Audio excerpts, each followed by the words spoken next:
Dalam nama Bapa dan Putra dan Roh Kudus. Amin. Allah Tritunggal Maha Kudus.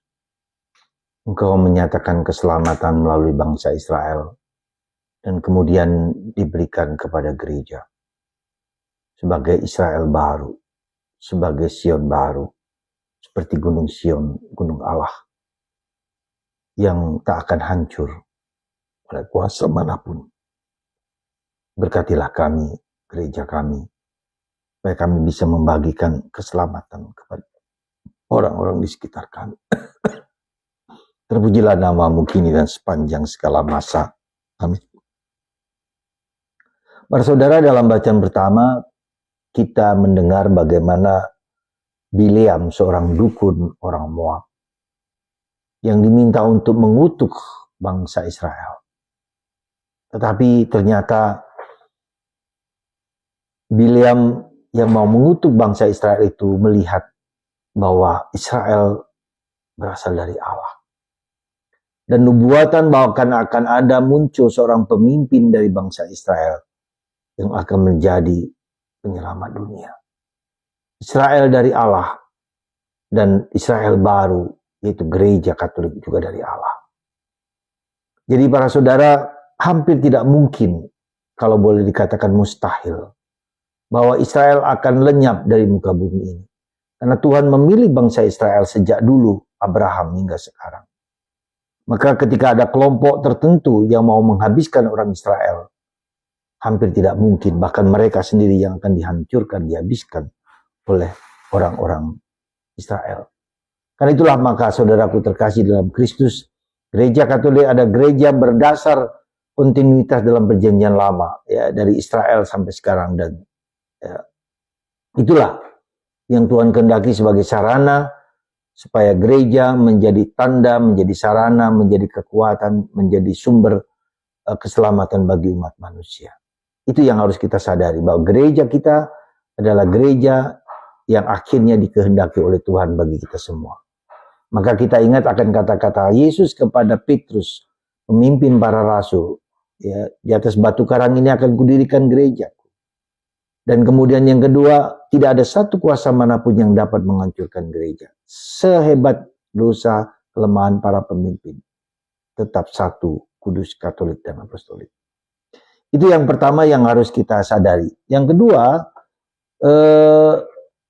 menarik sekali bahwa orang Israel, orang-orang Yahudi, pemimpin agama, bertanya dari mana kuasa Yesus itu. Tetapi ini sesuatu yang logis dan murni, karena yang wajar karena Yesus menyembuhkan orang yang sakit, membangkitkan orang mati, menyembuhkan orang buta, kemudian menyembuhkan berbagai macam penyakit, apapun juga. Dari mana kuasa itu? Mereka bertanya, tetapi mereka tidak mendengarkan suara hati mereka. Sesuatu yang tidak mungkin dari manusia ketika itu dikatakan. Dari manusia kah? Dari Allah kah? Yesus bertanya. Yohanes Pembaptis mewartakan kabar gembira. Dari mana kuasa itu? Saudaraku terkasih dalam Kristus. Banyak orang bertanya siapa Yesus itu yang dianggap aja sebagai nabi. Bukan hanya sekedar nabi. Tapi dia adalah Allah yang dapat menyelamatkan, membebaskan manusia. Yang memberikan kedamaian, ketentraman abadi kepada kita manusia. Penebus, satu-satunya penebus bagi kita yang sampai kepada Allah. Membawa kita semua yang ada kita alami kepada Bapa di surga. Dan Bapa akan memberikan lewat Yesus. Jadi saudaraku terkasih dalam Kristus, saya ingatkan akan satu hal penting di dalam teologi kita yang disebut ex opere operato dan ex opere operandis. Artinya apa? Ex opere operato adalah artinya bahwa kuasa itu diberikan oleh secara legal, ya, berkat tabisan, berkat kuasa-kuasa yang diberikan oleh dunia karena diangkat dan seterusnya. Ya, ini kuasa legal ketika orang menjalankan sesuatu, doa-doa dan segala macam sehubungan dengan tugas-tugasnya, itu sah, itu benar, itu sarana. Tetapi ada satu hal yang perlu diingat, ex operato operandis. Operandis kata-kata ini. Ini artinya apa?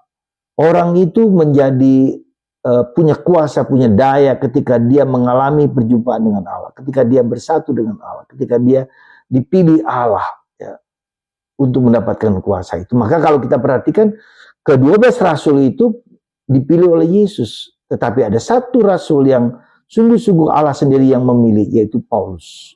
Ya.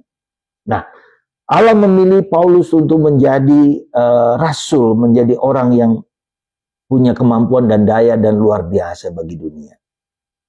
Demikian juga dengan kita. Kita semua bisa dipilih Allah. Tuhan memilih Anda, memilih kita, menentukan kita untuk mendapatkan kuasa kalau kita bersatu dengan Tuhan. Kalau kita bertemu dengan Tuhan, kalau kita mengalami Tuhan, kalau kita ditangkap oleh Tuhan, maka kita butuh perjuangan untuk selalu menghayati kehadiran Tuhan, menemukan Tuhan, bertemu dengan Tuhan, mengalami Tuhan, yang Tuhan menentukan kita juga, memilih kita untuk menjadi alatnya. Semoga Anda semua tidak hanya ex operato, tapi juga ex opero operantis. Tuhan memberkati Anda, dan semoga kita semua bersatu dengan Tuhan, sehingga kuasa Tuhan mengalir dalam diri orang-orang yang kita layani. Tuhan memberkati Anda semua.